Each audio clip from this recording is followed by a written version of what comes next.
Assalamualaikum warahmatullahi wabarakatuh. Perkenalkan, nama saya Danan Adi Putra, SMAK. Saya merupakan salah satu dosen yang ada di program studi S1 Akuntansi, Fakultas Ekonomi dan Bisnis Universitas Bengkulu. Saat ini saya akan mencoba menjelaskan salah satu mata kuliah yang saya ajarkan, yaitu mata kuliah perpajakan. Di mana pada mata kuliah perpajakan ini, saya ajarkan dengan metode Delivery, Interaction, and Assessment. Video ini dibuat sebagai salah satu syarat untuk mengajukan sertifikasi dosen, yaitu pernyataan diri dosen dalam unjuk kerja Tridharma Perguruan Tinggi atau PDD UK TPT, khususnya untuk aspek pengajaran. Pertama-tama saya akan menjelaskan deskripsi dan beberapa informasi mengenai mata kuliah perpajakan. Mata kuliah ini merupakan mata kuliah wajib bagi Fakultas Ekonomi dan Bisnis, terutama jurusan S1 Akuntansi, mahasiswa semester 3 yang ada di program studi S1 Akuntansi. Mata kuliah ini memiliki bobot sebanyak 3 SKS dengan rincian 2 SKS teori dan 1 SKS praktek. Mata kuliah perpajakan ini memberikan kemampuan pada mahasiswa untuk memahami konsep-konsep dasar di dalam perpajakan, memahami dan menerapkan aturan-aturan terkini yang ada di dalam perpajakan, mengetahui siapa yang menjadi subjek pajak, mengetahui objek pajak atas suatu transaksi, serta mampu menghitung besarnya pajak mulai dari pajak orang pribadi, badan, UMKM, ataupun suatu organisasi, serta mampu untuk menyetorkan dan melaporkan perpajakan yang telah dibuat. Mahasiswa diharapkan memiliki kemampuan teknis untuk dapat membedakan setiap jenis perpajakan yang ada di Indonesia. Melalui mata kuliah ini, mahasiswa akan mempelajari mulai dari yang pertama, yaitu konsep dasar di bidang perpajakan, ketentuan umum dan tata cara perpajakan, pajak penghasilan umum dan pajak penghasilan final, pajak penghasilan pasal 21, pajak penghasilan pasal 22, pajak penghasilan pasal 23, pajak penghasilan pasal 24, 25, dan 26, pajak pertambahan nilai dan pajak penjualan atas barang mewah, serta yang terakhir yaitu rekonsiliasi fiskal. Mata kuliah ini dilaksanakan secara sinkronus ataupun asinkronus dengan pembelajaran mengutamakan keaktifan dari dalam diri mahasiswa, dilihat dari diskusi kelompok yang dilakukan, serta di akhir perkuliahan nanti mahasiswa diwajibkan untuk membuat suatu proyek di mana mahasiswa dilibatkan dalam kegiatan membantu UMKM untuk menghitung pajak dari UMKM tersebut. Adapun capaian pembelajaran yang didapat mahasiswa setelah menyelesaikan perkuliahan ini adalah mahasiswa mampu untuk menunjukkan sikap bertanggung jawab atas pekerjaan di bidang dan keahlian dengan cara mampu menjelaskan dan mentaati peraturan perundang-undangan di bidang perpajakan yang mengatur berbagai jenis badan hukum, entitas, baik itu entitas private maupun bisnis ataupun publik, serta mampu menerapkan pemikiran logis, kritis, sistematis, dan inovatif dalam konteks pengembangan atau implementasi ilmu pengetahuan dan teknologi yang memperhatikan dan menerapkan nilai humaniora yang sesuai dengan bidang keahliannya, serta mampu untuk menunjukkan kinerja mandiri, bermutu, dan terukur, serta mampu mengambil keputusan secara tepat dalam konteks penyelesaian masalah di bidang perpajakan berdasarkan hasil analisis informasi dan data, serta mampu menghitung dan menyiapkan laporan perhitungan pajak langsung dan tidak langsung untuk pribadi maupun organisasi. Adapun subjek PMK dalam pertemuan yang akan kita bahas hari ini adalah mahasiswa mampu untuk menjelaskan konsep-konsep dasar yang ada di bidang perpajakan. Adapun referensi yang digunakan dalam mata kuliah perpajakan, yang pertama, buku perpajakan dari Siti Resmi, Teori dan Kasus, kemudian buku perpajakan di Indonesia dari Bapak Waluyo, kemudian buku perpajakan, konsep, aplikasi, contoh dan studi kasus oleh Bapak Abdul Halim, kemudian buku modul brevet pajak A dan B yang dikeluarkan oleh Ikatan Akuntan Indonesia, buku modul brevet pajak yang dikeluarkan oleh Asosiasi Konsultan Pajak Publik, serta peraturan yang ada di bidang perpajakan lainnya yang akan membantu dalam proses pengajaran. Baiklah, silakan menyimak video pembelajaran berikut ini. Assalamualaikum warahmatullahi wabarakatuh. Oke, selamat siang. Masih semangat kuliahnya? Oke, hari ini pertemuan pertama dengan saya. Ada beberapa hal nanti yang akan kita bahas dalam pertemuan pertama ini. Mulai dari yang namanya kontrak kuliah dengan saya, RPS, ya kan, rencana pembelajaran semester, ya kan, bagaimana nanti mata kuliah disampaikan kepada mahasiswa dengan aturan mainnya. Ya, sama nanti saya akan menjelaskan materi awal pada pertemuan kali ini. Ya, mata kuliah kita perpajakan, bobotnya itu 3 SKS, 2 SKS teori, 1 SKS-nya itu berupa praktek. Ya, nah beberapa modul atau bahan nanti akan kita gunakan. Yang pertama itu ada buku dari situs resmi perpajakan, dan nanti bisa kalian cari di perpustakaan. Kemudian ada beberapa modul lainnya, ya, seperti ada dari Abdul Halim perpajakan juga, sama buku pegangan lainnya, ya, berupa modul terkait dengan pelatihan pajak terapan, berapa A dan berapa B. Ini sifatnya ringkasan, ya, ringkasan dari materi-materi perpajakan yang ada serta beberapa kasus-kasus, ya, yang dibahas di dalam perpajakan. Nah, nanti silakan, ya, mahasiswa mencari, ya kan, yang mana yang akan menjadi modul atau bahan yang akan kalian gunakan. Tapi pegangan utama saya adalah buku dari situs resminya. Oke, kemudian, nah, dalam mata kuliah ini, ya, dalam mata kuliah perpajakan ini ada capaian pembelajaran, ya, yang diharapkan dari mahasiswa sampai dengan 1 semester nanti. Mahasiswa yang diharapkan untuk mampu menunjukkan sikap bertanggung jawab atas pekerjaan di bidang keahliannya dengan cara mampu menjelaskan dan mentaati peraturan perundang-undangan di bidang perpajakan yang mengatur berbagai jenis badan hukum, entitas, baik itu private maupun publik, serta mampu menerapkan pemikiran logis, kritis, sistematis, dan inovatif dalam konteks pengembangan atau implementasi ilmu pengetahuan dan teknologi yang memperhatikan dan menerapkan nilai humanitarian yang sesuai dengan bidang keahliannya. Dan kemudian mampu menunjukkan kinerja mandiri, bermutu, terukur, dan mampu mengambil keputusan secara cepat dalam konteks penyelesaian masalah di bidang perpajakan berdasarkan hasil analisis informasi dan data, serta mampu untuk menghitung dan menyiapkan yang namanya laporan perpajakan. Ya, nah ini yang diharapkan dari mahasiswa setelah menyelesaikan mata kuliah perpajakan selama 1 semester ini. Ya, nah kemudian adapun metode pembelajaran yang akan saya gunakan, ya, ini nanti kita akan menggunakan metode delivery, interaction, sama assessment. Ya, jadi saya akan menyampaikan materi, kemudian ada tanggapan dari mahasiswa, sama nanti terakhir itu selalu ada bentuk penilaian. Ya, mampu nggak mahasiswa menyampaikan apa materi yang saya sampaikan. Ya, jadi nanti di setiap kali pertemuan, ya kan, akan ada penilaian. Nah, kemudian hari ini, ya, merupakan pertemuan pertama. Ya, pertemuan pertama kita akan mempelajari yang namanya konsep dasar dalam perpajakan. Nah, capaian pembelajaran dari pertemuan kita hari ini, ya, itu kalian diharapkan mampu untuk menjelaskan, ya, menjelaskan kembali terkait dengan konsep-konsep tadi, ya, apa yang dimaksud dengan pajak nantinya, ya, jenis-jenis pajak, ya, sampai ke tarif pajak juga harus mampu kalian jelaskan pada pertemuan hari ini. Oke, yang pertama tentu sudah tidak asing lagi kan bagi kalian mendengar, ya, apa itu yang namanya perpajakan. Contohnya mungkin ketika buka televisi, nonton televisi, baca berita, ya kan, selalu isinya terkait dengan perpajakan. Nah, sekarang saya bertanya, ya kan, tanpa ada pengantar apapun, ya kan, pengertian dari perpajakan yang kalian pahami seperti apa? Siapa kira? Oke, silakan, Gloria.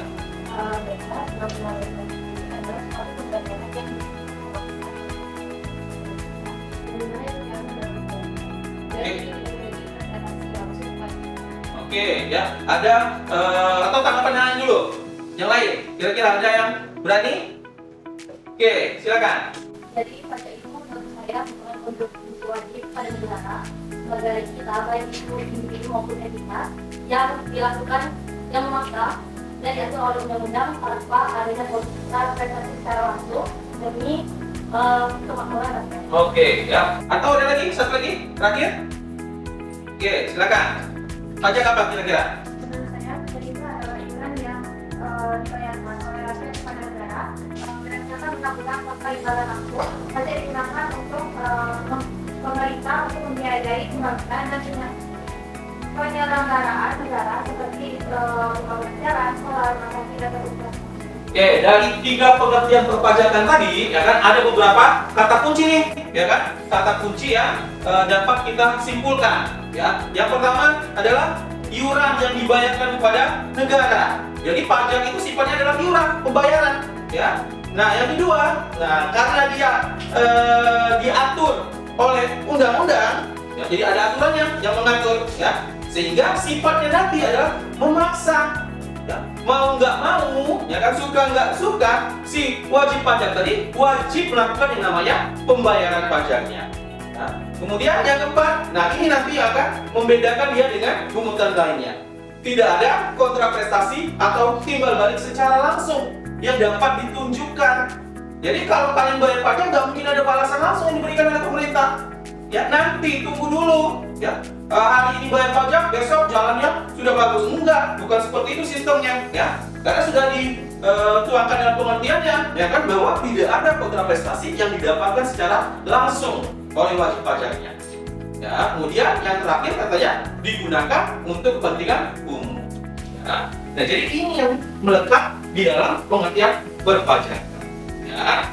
Nah, ini karena pentingnya perpajakan tadi, ya kan, maka ada kalimat dari Pak Benjamin Franklin. Ya. Apa katanya? Tidak ada yang pasti di dunia ini kecuali yang pertama adalah kematian dan pajak. Ya, jadi dari awal, ya kan, ketika manusia itu dilahirkan, pajak sudah melekat. Ya, tinggal nanti, ya kan, apakah sudah terpenuhi persyaratan subjektifnya dan sudah terpenuhi persyaratan objektifnya. Ya, jadi ketika kalian lahir, ya kan, kalian sebenarnya sudah menjadi subjek pajaknya, ya, tapi belum menjadi wajib pajak. Nah, tinggal nanti, ya kan, terpenuhi nggak persyaratan objektifnya. Jadi dari dulu, ya kan, pajak juga sudah ada. Karena pentingnya peranan pajak di suatu negara tadi. Oke, selanjutnya, nah, dalam definisi perpajakan tadi ingat ya, ada kalimat tidak ada kontraprestasi secara langsung yang bisa diberikan. Nah, ini yang membedakan dia dengan pungutan selain pajak. Nah, sekarang kita lihat, ya, ada 3, ya, ilustrasi gambar. Ya, ada gambar pertama, ada gambar kedua, ada gambar ketiga. Nah, kira-kira nih, ya kan, yang merupakan pajak yang mana? Dan mana ini? Oke, silakan. Nomor berapa? 3. Nomor 3, ya. Yang lain? Nomor 3 semuanya. Oke, ya. Berarti yang 1, 2 ini bukan pajak. Ya, ini bukan pajak nomor 1 dan 2. Kenapa bukan pajak? Oke. Berarti karena yang 1 dan 2 dia menerima, ya kan, ada timbal balik secara langsungnya. Ya, jadi yang nomor 1 adalah ketika dihubungkan biaya materai, ya, maka dokumen yang awalnya tidak memiliki kekuatan hukum, ya, sudah menjadi memiliki kekuatan hukum. Yang kedua, ya, parkir, ya, ada balasannya, balas timbal jasa secara langsung, tunjukkan motor kalian, ya, menjadi lebih aman. Ya. Nah, ini terkait dengan yang mana yang merupakan pajak. Nah, oke, kira-kira, ya, setelah membaca slide-nya, ya, PT Indah Jaya memberikan gaji, ya, pada karyawannya, rinciannya ada, ya kan, sampai selanjutnya pajak disetorkan perusahaan pada kas negara. Nah, sekarang saya tanya, ada nggak, ya, kesalahan apa yang terjadi yang tergambar dari slide yang ada? Silakan, yang berani. Oke.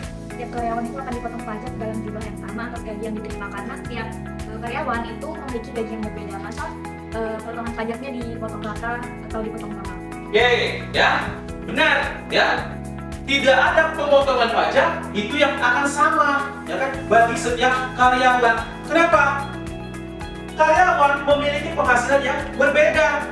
Ya, apalagi kalau nanti kita bahas ke materi selanjutnya, ya, dilihat lagi nanti status wajib pajaknya sudah menikah atau belum, ya kan? Jadi tidak ada pemotongan yang sifatnya adalah sama besarnya. Nah ini yang terjadi kesalahan pada slide ini. Oke, kita lanjutkan dulu. Nanti masih banyak lagi kasus yang akan kalian bahas, ya.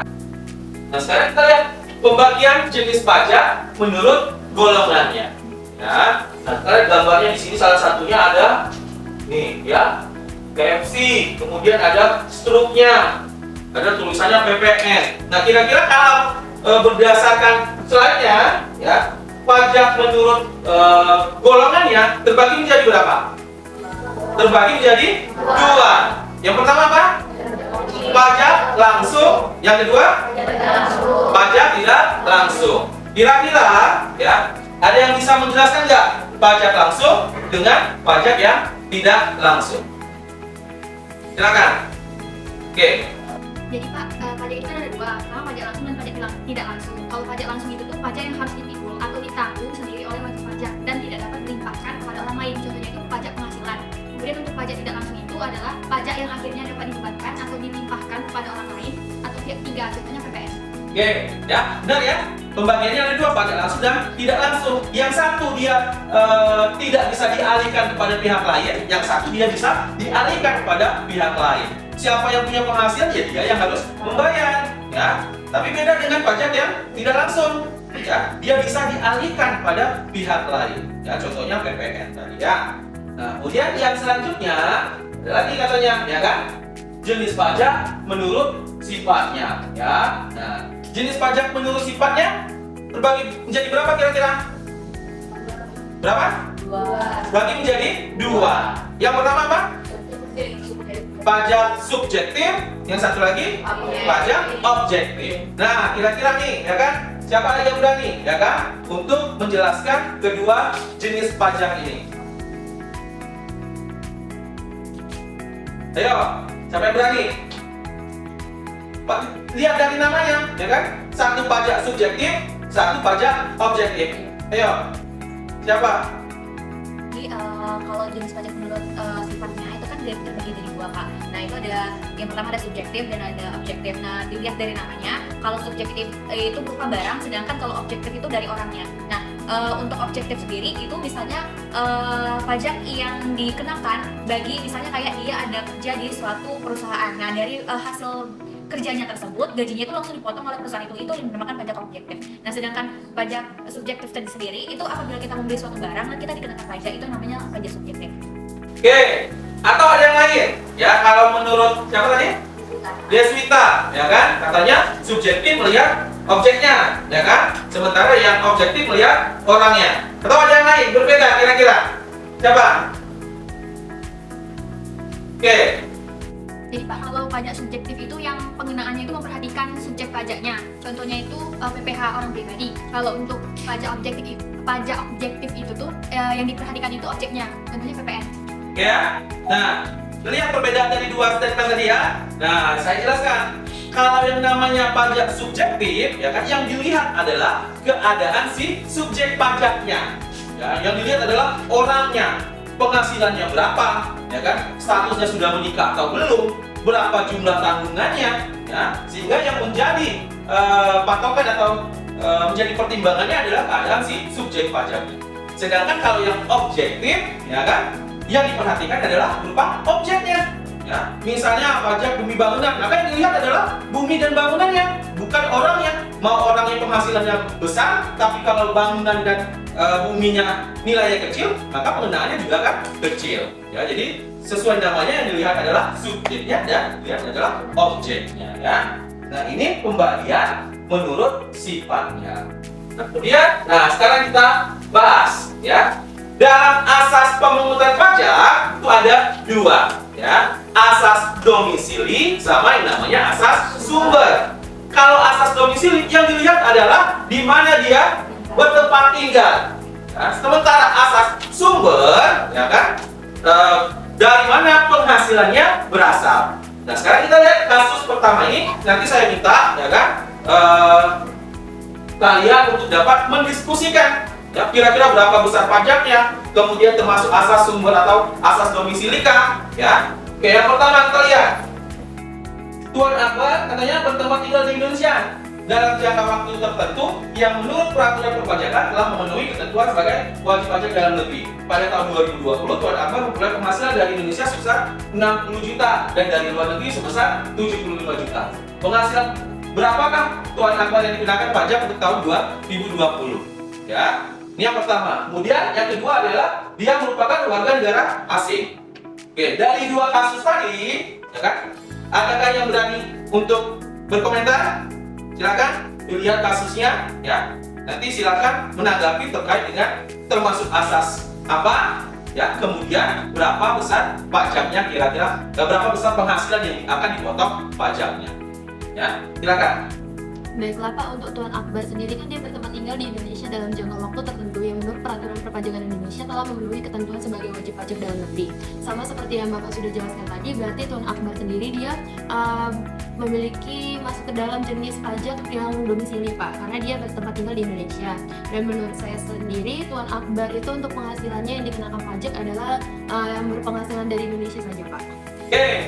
Nomor 1 yang kita bahas ya sesuai jawaban Gloria tadi ya. Nah, untuk nomor 1 dia termasuk di dalam asas domisili ya, karena dia bertempat tinggal di Indonesia dan sesuai peraturan yang ada di Indonesia. Nah, cuma pertanyaannya, berapa penghasilan yang dikenakan pajaknya? Apakah dari dalam Indonesia saja atau dari luar Indonesia? Ya. Nah, kalau dia berdomisilinya di Indonesia, maka seluruh penghasilan ya, baik dari dalam maupun dari luar akan dikenakan pajak di Indonesia. Jadi pendapatan yang dikenakan adalah 60 juta ditambah dengan 75 juta. Ya, jadi pendapatannya dikenakan pajak semua. Oke, yang nomor 2 siapa kira-kira? Nah, ditentukan dulu dia termasuk ke asas yang mana? Ya, asas sumber kah, asas domisili kah? Kemudian berapa besar pajaknya? Berapa besar penghasilan dikenakan pajaknya? Oke, silakan. Baiklah Pak, untuk Tuan Nomura sendiri karena dia berpenghasilan di Indonesia, jadi itu termasuk ke asas sumber karena penghasilan yang dia dapatkan itu berasal dari Indonesia. Namun yang 50 juta tersebut itu tidak diakui sebagai pajak kita, maksudnya dari pajak yang tidak diakui lah pajaknya, yang tidak diakui lah penghasilannya untuk dikenakan pajak seperti itu. Ya. Nah, untuk yang nomor 2, Tuan Nomura ya, jawaban dari Wilda tadi udah benar ya. Dia termasuk ke dalam asas sumber dan hanya penghasilan yang berasal dari Indonesia saja. Ya, jadi nggak semua penghasilannya. Beda tadi kasusnya kalau dia asasnya adalah domisili. Nah, yang terakhir ya, kita bahas terkait dengan pemungutan yang dilakukan oleh aparatur perpajakan. Ya, kita tahu bahwa kita ada yang namanya prinsip self assessment system, ya, ada namanya official assessment system, ada namanya withholding system. Kalau self assessment system, ya dia dari namanya aja sudah terlihat ya, self, ya. Berarti kewenangannya sepenuhnya ada di diri wajib pajak, mulai dari dia yang menghitung, mulai dia yang membayar, sampai ke yang melaporkan. Ya. Nah, kalau yang kedua, official assessment system, berarti ada pihak pajaknya yang aktif, ya, officialnya di sini fiskusnya yang aktif menghitung. Ya, jadi si wajib pajaknya hanya tinggal menyetorkan saja, hanya tinggal membayar saja. Ya, nah, yang terakhir ada namanya withholding system. Ada pihak ketiga yang akan melakukan pemungutannya. Ya, biasanya ini yang ada di dalam perusahaan yang melakukan pemotongan atau pemungutan atas penghasilan yang diperoleh oleh si karyawan. Oke, materi kita hari ini ya cukup sampai di sini ya.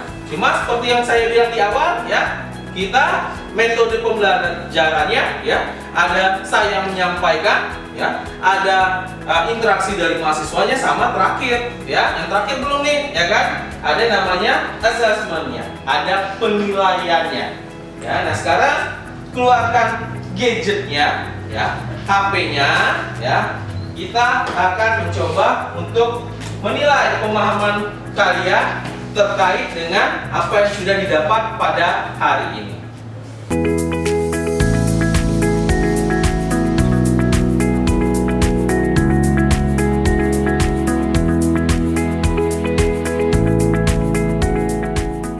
Ya, nah ini salah satu bentuk ya, asesmen penilaian ya, terkait dengan pemahaman yang dimiliki oleh mahasiswa. Jadi tidak serta-merta harus dalam bentuk ujian, tapi bisa juga dalam bentuk games, permainan. Ya, oke. Mungkin hari ini saya cukupkan. Terima kasih atas perhatiannya. Saya akhiri. Assalamualaikum warahmatullahi wabarakatuh. Demikianlah video PDD UKT-PT untuk mata kuliah perpajakan. Semoga dapat memberikan gambaran mengenai perpajakan dan bagaimana proses pembelajaran dari mata kuliah perpajakan. Lebih dan kurang saya mohon maaf. Wassalamualaikum warahmatullahi wabarakatuh.